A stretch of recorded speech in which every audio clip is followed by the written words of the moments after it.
esta parte del programa para conducir con nosotros la entrevista y para lo demás que requiera siempre la participación de nuestra compañera Gineuri Díaz. Gracias, Alberto. Muy buenos días a esta audiencia de su programa Alternativa. Gracias siempre por estar en sintonía con nosotros. Como había anunciado Alberto antes de la pausa, tendremos en el día de hoy al señor Ángel Esteves, quien es diputado del Partido de la Liberación Dominicana por la provincia La Vega, un hombre de la agricultura que es bien conocido, no solo porque su papá, ¿verdad?, que es una persona de la agricultura, sino él como tal, que ha trabajado bastante en favor de este sector importante de la República Dominicana y que entendemos en lo particular que ha sido descuidado por este gobierno. Muy buenos días, Ángel. Buenos días, estimada Gineuri y Alberto, gracias por invitarme a este espacio y aquí estoy para colaborarle en cualquier información. Bueno, antes de entrar a los temas principales que queremos tratar con usted, quiero saber su reacción sobre el anuncio que hizo el presidente de la Cámara de Diputados en el día de ayer de que ya hay un consenso para devolver la ley de extinción de dominio al Senado por todas las fallas que tienen que ver con derechos constitucionales y con la propia forma de aprobar las leyes según la Constitución. Mira, entendemos que ese proyecto debe ser más consensuado, más estudiado. Todavía hay inconformidades en las diferentes bancadas, en los diferentes sectores públicos y activos de la sociedad. Y nosotros consideramos que hay prioridades que nosotros tenemos que tener como proyecto de ley y uno de ellos es el Código Penal. Si el Código Penal es la prioridad porque es un tema que puede combatir o puede mitigar el tema de la delincuencia. Pero este tema del proyecto de la ley de extinción de dominio no entiendo que no es prioridad. Es necesario, pero todavía no está consensuado y entendemos que esto va a tardar mucho más tiempo que el Código Penal. Es un buen enfoque el que usted hace, porque si se sobresee, como decimos los abogados, el conocimiento de esta ley de extinción de dominio hasta que haya un mayor discernimiento, un mayor consenso, no solo entre los legisladores, sino en la sociedad, en la clase política, con los empresarios, bajo el compromiso de que el Congreso se va a concentrar en darle salida al Código Penal. Pienso que en ese sentido la sociedad puede salir ganando. Yo pienso, Ángel, que hablando más que todo de la posición y como señalaba Alberto del presidente de la Cámara de Diputados, me gustaría que hables específicamente de esta posición que ha tomado el Partido de la Liberación Dominicana en cuanto a este proyecto de ley y que de hecho hablaba de una manera bien directa el secretario general durante el fin de semana. Mira, este proyecto de ley fue propuesto y nació en el PLD, en el gobierno del PLD. Ahora este gobierno quiere llevarse con bombos y platillos como que es de autoría de ellos, pero no es así. Nosotros sí siempre hemos estado de acuerdo con este proyecto porque fuimos los que lo creamos, pero nosotros solamente queremos revisar algunos artículos como lo que es la elusión, en lo cual ellos no están de acuerdo. Es una expresión de ellos en lo cual no han argumentado por qué no quieren que se introduzca la ilusión en este proyecto. Y nosotros siempre hemos sido coherentes con los proyectos que nosotros proponemos en el Congreso y así lo dice el secretario general de nuestro partido, que nosotros vamos a apoyar este proyecto siempre y cuando tenga el consenso de los actores políticos, el sector empresarial y la sociedad civil. Explíquenos un poco para edificar a los amigos televidentes en qué consiste el tema de la elusión fiscal. Mira, eludir es no dejar de pagar impuestos, sino ahorrarte los impuestos mediante métodos de inversión en paraísos fiscales. Ejemplo, en Turks and Caicos, que es un paraíso fiscal, tú en vez de tener tus inversiones aquí, ya sea en activos, ya sea en certificados financieros, tú, para no pagar el 1% del impuesto de los activos, tú lo envías a ese paraíso fiscal. Tú inviertes, creas una compañía allá, inviertes tu dinero y te ahorra ese 1%, pero también te ahorra el 27% de las ganancias que puedas obtener de esos ingresos, de esa inversión que tú tienes en ese país. Entonces, ese es el tema de eludir. En el tema empresarial, eso no es una ilegalidad de todo. Ahora, si tú generaste ese activo aquí, ¿por qué tú me lo sacas de tu país, del país que tú lo generaste, a otro país? Es decir, estamos evadiendo ahí, estamos dejando de pagar el 1% más el 27% por ingresos. Y es cuestionable el hecho de que ellos se manejen de esta manera, digo ellos, el partido de gobierno, el Partido Revolucionario Moderno, porque hemos sabido de incluso el mismo presidente de la República y funcionarios de primera línea que tienen pues inversiones en paraísos fiscales, que obviamente este proyecto de ley iría en beneficio de ellos, de poder cubrir pues esa parte de esta inversión que ellos tienen en el extranjero. Inversiones o depósitos, porque aunque se ponen como acciones de empresas, son empresas que no tienen ninguna productividad. Y que están ahí guardando ese dinero. Son sencillamente activos colocados ahí como, digamos, como tesoro, atesorando un activo, y se dicen acciones de empresas y se puede pensar que es inversión, pero son empresas que realmente no tienen ningún tipo de funcionalidad. Dinero incluso que, como bien señalas, Ángel, no paga este impuesto que debe pagar en la República Dominicana, y que incluso este tema de los paraísos fiscales se ha hecho tan común, porque se ha hecho común en este gobierno específicamente, porque este gobierno, que es de personas muy adineradas, es que donde sale a relucir públicamente entre funcionarios ya de manera más directa esta figura de los paraísos fiscales. Entonces, corroboramos bien lo que señalas en cuanto al tema de la elusión fiscal, que podría ser el motivo por el que el Partido Revolucionario Moderno quiera llevar este proyecto en ese sentido. Pero siguiendo con el mismo tema, es probable que si ya el presidente de la Cámara de Diputados anunció un consenso en puntos clave, probablemente entonces lo de la elusión fiscal se va a dejar fuera como parte de ese consenso, porque el PRM nunca va a entrar en aceptar que se incluya elusión fiscal en el proyecto de ley de extinción de dominio. Bueno, ese consenso hay que ver si se da en la realidad, si él puede motivar a un consenso. Ahora, queremos ver si ese consenso está en la realidad de las diferentes bancadas, de los diferentes diputados, que ahí tenemos diputados que también son empresarios, que tienen inversiones fuera, que tienen inversiones aquí en el país, y es un tema que tenemos que ver en el terreno del juego. Ángel, háblanos, ya dando un giro sobre el tema económico, bueno, en cuanto a la elusión fiscal, porque además sí es un tema económico. Háblanos del tema de la agricultura, la agropecuaria en la República Dominicana. Mira, el sector agropecuario actualmente está pasando por una situación sumamente difícil por dos situaciones. Una es la crisis mundial y lo segundo es la mala administración que tienen las diferentes autoridades del sector agropecuario, donde no han continuado con el mismo esquema que nosotros teníamos, de los mismos técnicos, de las mismas políticas públicas del sector agropecuario, que podían encaminar, que podían viabilizar a esos productores a que puedan generar más alimentos para los dominicanos.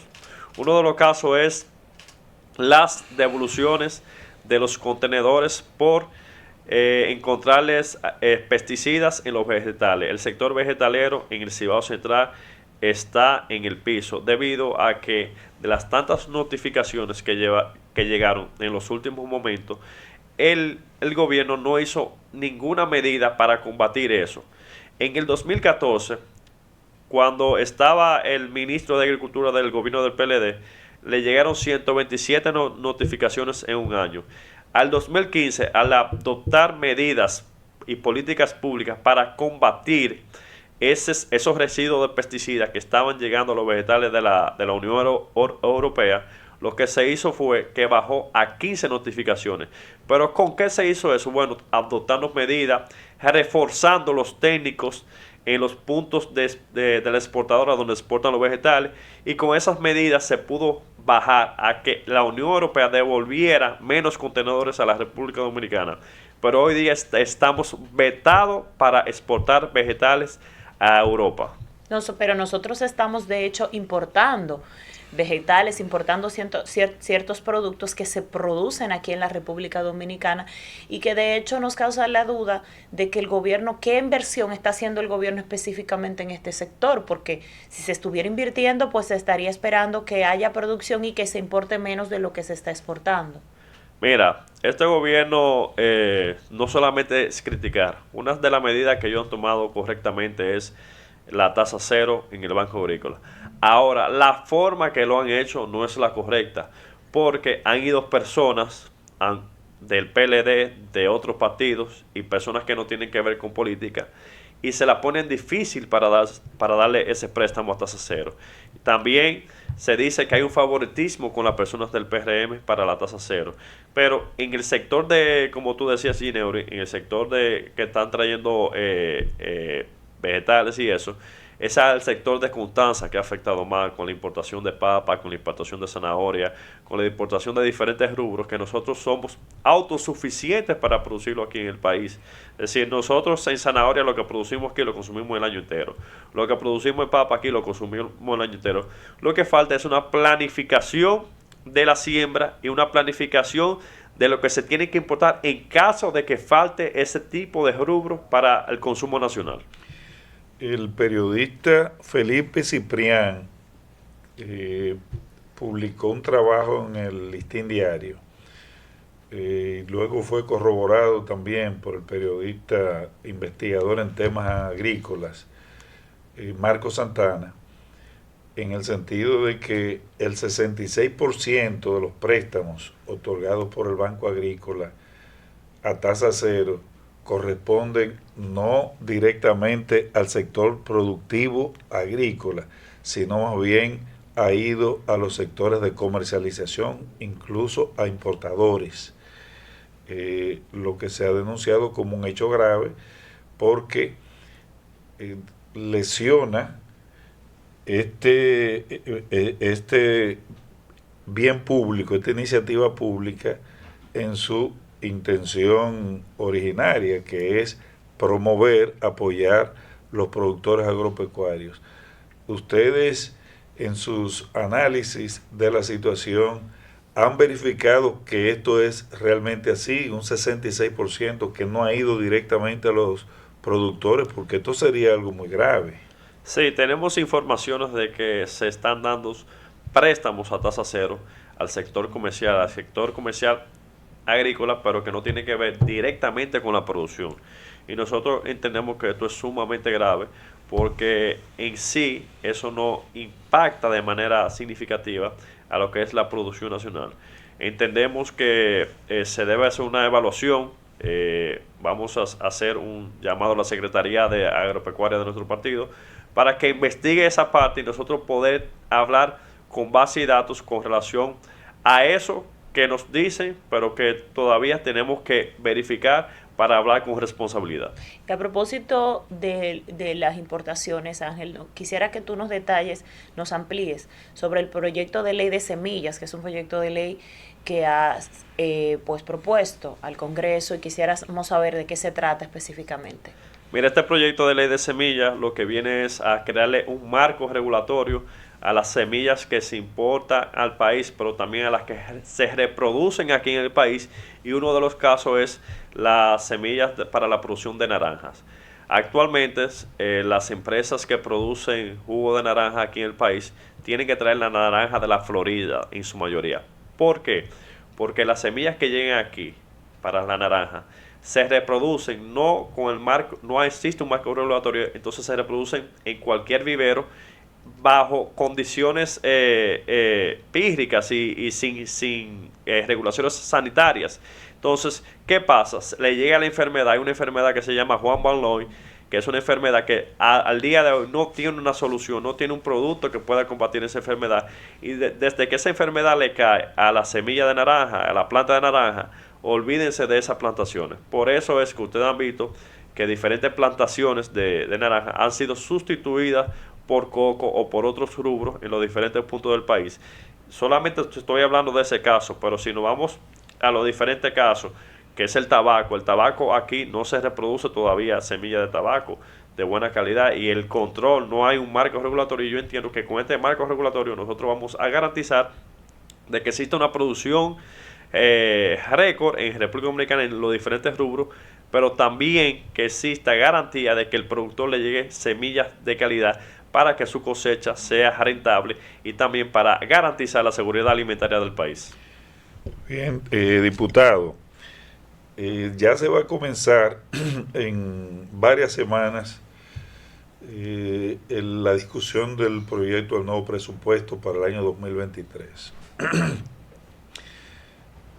Tenemos actualmente un presupuesto deficitario, alrededor de 280.000 millones de pesos, que el gobierno de antemano sabía que no había forma de compensarlo. ¿Piensa el Partido de la Liberación Dominicana tener una posición firme respecto a que el presupuesto del año que viene sea un presupuesto ajustado a la realidad actual de la República Dominicana, o se va a permitir que el gobierno introduzca de nuevo un presupuesto deficitario que va a seguir aumentando el déficit fiscal, porque vamos a tener que producir, digamos, impuestos para compensar ese déficit entre lo que se va a gastar y lo que no se va a recibir? Pero el gobierno entonces probablemente por un tema político no va a querer que se produzcan esos impuestos con una reforma fiscal, y entonces eso va a seguir ampliando el déficit fiscal, lo que va a llevar en un momento a que podamos llegar hasta un default en la economía, donde de tantos préstamos que estamos cogiendo y el servicio de la deuda que hay que pagar, va a llegar un momento que probablemente la economía no va a generar la posibilidad de pagar el servicio de la deuda y atender las necesidades de gasto del gobierno. Entonces, con relación a eso, porque el PLD también incurrió en esa situación de aprobar presupuestos deficitarios, y algo que se ha convertido ya en una costumbre en la República Dominicana. ¿Piensa el PLD en esta ocasión dar un giro a esa política, y aunque el PRM sea mayoritario en la Cámara Legislativa, que se escuche la voz de la oposición para que se haga un presupuesto acorde con la realidad y que obligue al gobierno a ajustarse los cinturones en el tema del gasto corriente? Mira, el PLD tiene buenos economistas, buenas personas que tienen experiencia, que ya han pasado por esas posiciones de planificación presupuestaria, y creo que nosotros vamos a emitir nuestra opinión certera, responsable, como siempre. Y también veo que el gobierno, como tiene un consejo económico, un consejo de economistas ahí, debe planificar mejor. Si ellos se sienten tan preparados, tan holgados en sus informaciones, entendemos que deben tomar la mejor decisión, la mejor planificación. Y con el tema impositivo, creo que con esta crisis que hay, esta recesión económica que se está viendo, no solamente en las personas más vulnerables, sino en el sector empresarial, entendemos que se le va a hacer muy difícil recaudar los impuestos que ellos quieran presupuestar en el siguiente año. Consideramos que el gobierno tiene que hacer un esfuerzo de seguir financiando, de seguir subsidiando las diferentes cadenas productivas de la República Dominicana, si quieres que esto pueda seguir avanzando, porque lo que viene, el impacto de la guerra de Rusia y Ucrania todavía no ha llegado a la República Dominicana. A propósito de que bien señalas en este momento el tema del financiamiento y la inversión que hace el gobierno hacia la producción agropecuaria. Lo que tengo de información es que ha disminuido el tema de esta inversión, la inversión que hace el gobierno, haciendo un comparativo con la gestión pasada. Y a propósito de esto, yo quisiera saber en qué está la situación de la deuda también que el gobierno mantiene con productores, específicamente los productores de cebolla, que hemos visto incluso que la Secretaría de Asuntos Agropecuarios del Partido de la Liberación Dominicana ha estado haciendo énfasis en ese sentido. Mira, con la relación a los productores de cebolla, lo que pasa es lo siguiente, lo que venía hablando, la planificación en el tema de la siembra y con relación a la importación que se hace en el país. ¿Qué pasó? Aquí la cebolla que nosotros producimos, en una gran parte, la podemos consumir en su totalidad. Pero el gobierno optó por traer importaciones masivas de cebolla y eso contrarrestó lo que es la producción nacional. Entonces la cebolla de los productores se le quedó, pero la que se vendió fue la de las importaciones. Con eso conlleva a que los productores, el gobierno se obligue a comprarle la cebolla a los productores. Y eso es un mal que tenemos en estos tiempos y nosotros tenemos que corregirlo. Es decir, tenemos que priorizar, primero saber cuánto se va a sembrar en el país de la cebolla, cuánto se va a comercializar y cuánto va a hacer falta para traer esa parte que pueda hacer falta en las importaciones. Nosotros entendemos que, y nos comunicaban en esa comisión de productores de cebolla, que se le hizo un pago de una parte, pero todavía tienen más de 6 meses que no se le hace el pago de la otra parte que se le prometió, por lo cual hacemos un llamado a las autoridades a poder cumplir con los productores de cebolla, porque esos productores de cebolla deben mano de obra, deben los insumos agrícolas, pero también deben en los colmados, en los almacenes de su consumo normal de la familia, y consideramos que estos productores no pueden seguir aguantando más esta deuda que está pendiente para su pago. Antes de pasar al tema político que vamos a tratar también con el diputado Ángel Esteves, quiero ampliar un poco sobre el tema de presupuesto, porque yo conversaba con uno de los asesores principales del ministro de Agricultura en estos días, y él me decía, nosotros quisiéramos hacer muchas cosas, pero es que el presupuesto del Ministerio de Agricultura es uno de los más pequeños que tiene el Estado. Entonces, si estamos en una economía de guerra, como prácticamente dijo en un foro internacional el presidente Luis Abinader, como al efecto es porque acabamos de salir de una guerra sanitaria contra un virus que creó una pandemia tremenda, y entonces, no saliendo bien de eso, entramos entonces a una guerra híbrida, porque implica no solo los aspectos militares, sino también los aspectos económicos, sanciones económicas, bloqueos, una serie de situaciones. Entonces, ante esa situación, el presupuesto para el Ministerio de Agricultura de 2023 debería seguir siendo uno de los más reducidos del gobierno, o entonces debería, para fomentar la producción agropecuaria y generar la capacidad de que el país pueda estar en condiciones de suplir los alimentos y los productos de la canasta básica que el país necesita, debería haber un giro importante en el tema del presupuesto para el área agrícola y agropecuaria. Sí, mire, según la FAO dice que si usted o el gobierno invierte en la agricultura es 3 veces más eficiente y productivo que en cualquier otro sector. Entendemos que todos los gobiernos de la República Dominicana no han priorizado el presupuesto del Ministerio de Agricultura como se debe.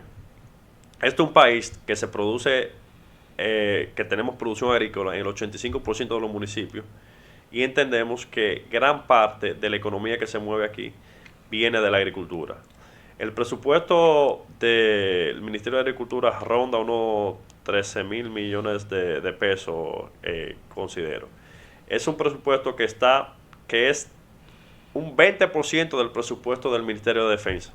Entonces el Ministerio de Defensa está en número 13 o número 4, no recuerdo ahora mismo, en temas presupuestarios, el que más tiene presupuesto de los ministerios del país. Y cuando tú haces una balanza, pero vean que nosotros no tenemos guerra todos los días, ni tenemos guerra todos los años, entonces sí tenemos agricultura todos los días. Entonces ese presupuesto de agricultura, yo hago un llamado a los sectores productivos, al sector político, al sector empresarial, que nos unamos para que el presupuesto del Ministerio de Agricultura sea un presupuesto digno, presupuesto que esté al nivel de salud pública, que esté al nivel de la educación, porque la agricultura conlleva muchos recursos y más ahora que necesitamos tecnificar los campos agrícolas para que seamos rentables y también para asegurar el problema más grande del mundo, que es tener el alimento en la mesa de la gente. Me tocaste Ángel, un punto que debo yo debatir, aunque quizás no sea lo que había pensado, pero cuando hablas del presupuesto del Ministerio de Interior y del Ministerio de Defensa, de hecho es un presupuesto que se redujo el año pasado para aumentar al presupuesto del Ministerio de Interior y Policía, y que de hecho yo como especialista en seguridad difiero esa posición y entiendo que tú bien defiendas como ¿verdad? Especialista en el tema agropecuario, defiendas tu sector, pero debo decir en cuanto al tema del Ministerio de Defensa que debería incluso ampliarse este presupuesto, porque aunque no estamos en guerra, hay sectores importantes ligados a la seguridad nacional que son deficitarios en nuestro país, y que sí hay una realidad, y es que el 60% del presupuesto del Ministerio de Defensa es destinado a salarios incluso de militares asimilados que no están realizando una labor real a lo que tiene que ver con la seguridad nacional, que debería de ser modificada esta práctica, no solo desde esta gestión, sino desde gestiones anteriores, pero sí entiendo que el presupuesto debería de aumentarse para destinar recursos específicos a la seguridad nacional y disminuir gastos, por ejemplo, en cuanto al tema de nómina, y quizás poder destinar las personas, los activos como tal, a hacer labores específicas de seguridad. Bueno, me uno al llamado de que el presupuesto del área agrícola, agropecuaria, tiene que ser aumentado, pero es sustancialmente. Y cuestiono que el sector agropecuario nunca ha hecho una exigencia fuerte que se escuche de que haya un presupuesto adecuado, como han hecho otros sectores, el sector salud, el sector educación, que por eso se llegó al 4%, que no ha dado los resultados, esa gran cantidad de dinero del 4% del PIB que se está dedicando a educación.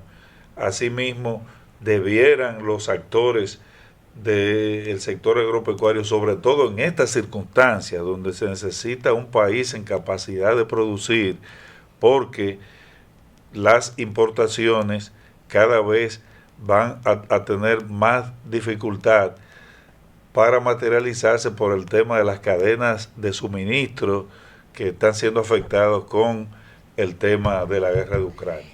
Pero Ángel, no podemos dejar nosotros pasar esta entrevista sin hablar de política, sin darle un giro al tema político. ¿A qué aspirante tú estás apoyando el Partido de la Liberación Dominicana? Aunque yo lo conozco, pero estoy pues haciendo la pregunta para el público, para que tú le edifiques en ese sentido. ¿Y por qué estás apoyando a este aspirante? Mira, el Partido de la Liberación Dominicana es un partido que, como dice, está sumando estrellas, y como está sumando estrellas, le está dando oportunidad a nosotros los jóvenes. Yo soy el ejemplo de eso, el ejemplo de que el partido le está abriendo la puerta a los jóvenes dominicanos, y entendemos que es momento de que un joven asuma el tema de la vocería del Partido de la Liberación Dominicana en la Cámara de Diputados, y ese joven considero que es Gadis Corporán. Y como el partido está sumando estrellas, yo creo que esta estrella no va a sumar mucho más. Esa elección es en el día de hoy, ¿cierto? Es hoy a las 4 de la tarde. Entonces, Gustavo Sánchez lo van a poner a descansar por un tiempecito. No, Gustavo Sánchez cumplió un periodo y él se va a dedicar en 100% ahora mismo a apoyar y a la candidatura del próximo presidente Abel Martínez. Que realmente ya lo has dicho, porque cuando yo pregunté, la pregunta quizás fue confusa, porque hablaste del aspirante a la vocería de la Cámara de Diputados que se va a elegir en el día de hoy, pero también ya lo dijiste, estás apoyando a Abel Martínez. ¿Por qué estás apoyando a Abel Martínez? Bueno, Abel es que representa la generación joven, Abel es que representa la nueva política, Abel es que representa a nosotros los cibaeños, Abel es que representa el orden, la disciplina, el cumplimiento y el compromiso de hacer las cosas bien. Y nosotros entendemos que en este momento de crisis necesitamos una persona que tenga carácter, pero carácter para tomar decisiones, no lo que digan las redes sociales. Las redes sociales son una parte importante, sus comentarios son sumamente válidos, pero en momentos de crisis un gobernante tiene que tomar decisiones en base a su criterio, en base a lo que diga su equipo y en base a su experiencia. ¿Cómo valora Ángel Esteves, que vive en La Vega, ¿verdad? Y tiene una visión de lo que está sucediendo en la región norte del país principalmente, que tiene su enfoque ahí?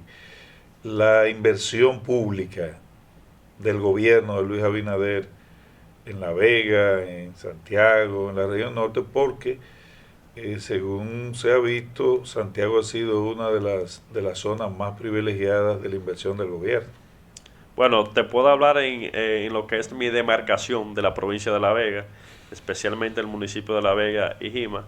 Lo único que ha hecho el gobierno allá ha sido 2 puentes, uno peatonal y un puente en una comunidad, que eso lo dejamos nosotros en el presupuesto ya licitado y todo, pero obras nuevas que hayan salido de ellos hasta el momento en La Vega no lo he visto.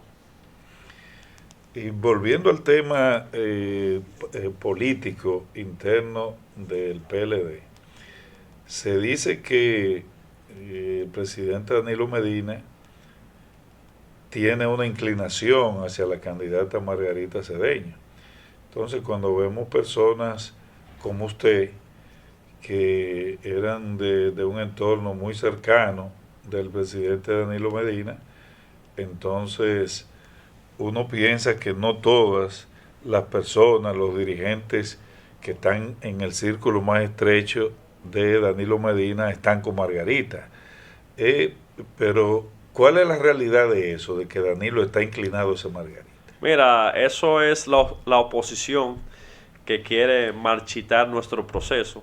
Nosotros entendemos que eso es una estrategia de la oposición del gobierno, es decir, que quiere tronchar esta fiesta de los PLDistas, pero un ejemplo más de eso es que yo me identifico, mi familia, mi padre se identifica con Danilo Medina, con sus ideales, con su forma de actuar, y nosotros estamos con Abel Martínez, y eso contrarresta y combate lo que dicen las demás personas de que con quién está el presidente del PLD. Pero hablando de Abel, háblanos del proyecto, las estadísticas, ¿cómo están actualmente? Yo he visto videos donde habla de que los diputados del PLD en su mayoría apoyan a Abel, los miembros del Comité Central.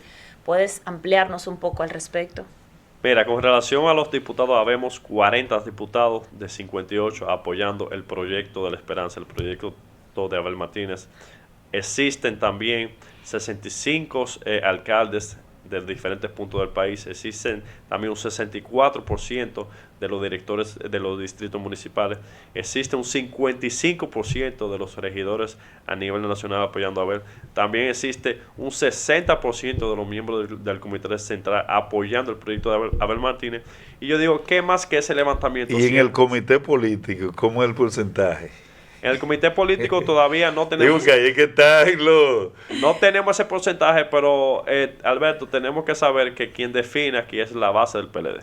Realmente en cuanto al tema del comité político es una buena pregunta, porque lo que pasa es que en el comité político del PLD hay muchos que se quedan neutros, la mayoría, supuestamente, entre comillas. Parece que la mayoría son gallos tapados ahí. Se quedan Muchos están en comisiones en la cual no puede e identificarse, y entendemos que eso es válido, pero al fin y al cabo quien decide es la base del PLD.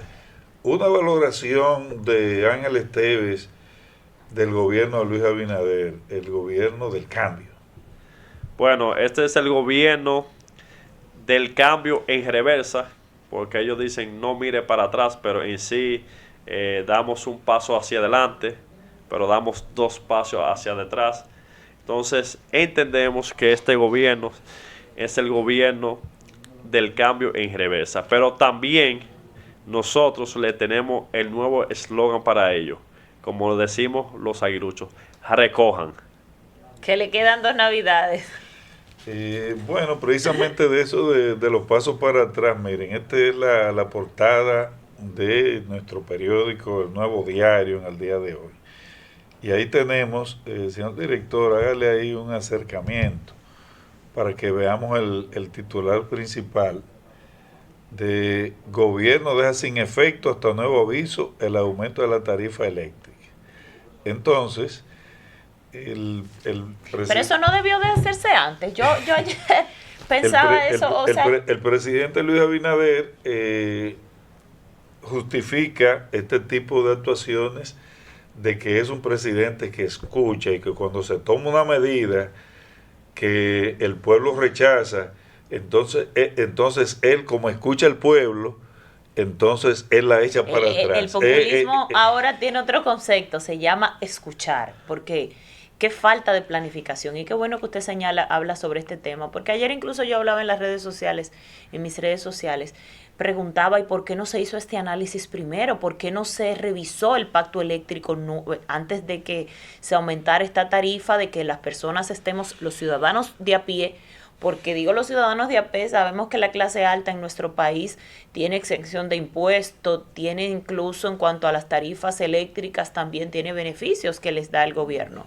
Entonces, ¿por qué no se revisó antes? Mientras estamos pagando un aumento en la tarifa eléctrica, estamos recibiendo más apagones y el presidente dice, como la gente se ha alarmado, obviamente vamos a revisar y no lo vamos a aumentar, pero ese análisis debió de hacerse antes. Estamos cansados de que el gobierno simplemente lleva a cabo medidas populistas cuando se da la situación y la gente entonces se alarma, pues se hace, es como que se subsana el daño.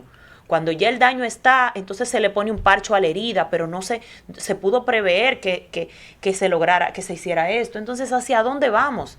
¿Hacia dónde vamos? Es la pregunta. Entonces, Ángel Esteves considera que esto es positivo, que el presidente cuando algo recibe el rechazo popular lo eche para atrás, como considera él que eso es positivo, que escucha, o cómo lo evalúa. Mira, usted. Antes de eso te voy a dar un dato que estuve investigando ayer. De 0 a 200 kilovatios consumidos, aumentó la tarifa un 53%. Es decir, ¿quiénes consumen de 0 a 200 kilovatios? Las personas más vulnerables. De 201 a 700 kilovatios hubo un aumento de un 32%. Y de más de 700 kilovatios hubo un consumo de un 23%. Es decir, se está golpeando a la clase más vulnerable del país. Pero los pactos que se firman en el país, que ellos fueron partes, nosotros debemos cumplirlo. Ahora, nosotros no podemos utilizar ese pacto como politiquería. Es un pacto que se firmó. Ahora lo que hay que explicar a la población, ¿qué contiene ese pacto? Y no justificar el hecho del aumento de la tarifa eléctrica por este pacto. Además, yo ayer decía, y lo decía de manera jocosa, ponía una foto en mis redes sociales, que estaba analizando el hecho de que como clase media uno no recibe los 1.500 pesos de ayuda del gobierno, obviamente no nos corresponde. 1.500 pesos que no dan para nada, que la gente va al supermercado a comprar con esto en la misma funda, que entre comillas era denigrante, como dice este gobierno, porque se daba en el gobierno pasado, pero se le daba a la gente. Ahora la gente tiene que ir al supermercado y comprar con lo que le dan esta fundita, ¿verdad? Entonces uno no recibe esos 1.500 pesos, no lo puede recibir, pero la clase media es que paga más impuestos, porque tiene que pagar impuestos por algo que pida, por ejemplo, por internet, aunque sea para un negocio, para un pequeño negocio, una pyme, o simplemente por algo que simplemente necesite o por las plataformas digitales. Es la clase que paga mayor impuestos porque tiene que pagar también una tarifa eléctrica más alta, tiene que conseguir más dinero para ir al supermercado a comprar lo básico, pero es la misma clase que sigue recibiendo el mismo salario. Bueno, hemos llegado a la parte final del programa y por consiguiente la entrevista. Muchas gracias, diputado Ángel Esteves, por haber estado con nosotros. Si quiere un mensaje final a los televidentes en breves palabras. Bueno, a los televidentes, gracias por invitarnos y ver este espacio. Esperar que este corrientazo de 220 voltios que le está poniendo el gobierno a ustedes con el aumento de la tarifa eléctrica no le cause tanto daño en su familia, pero esperamos que en un año y 10 meses vuelva la estabilidad y vuelva el progreso y vuelva la confianza y la esperanza que todos ustedes quieren.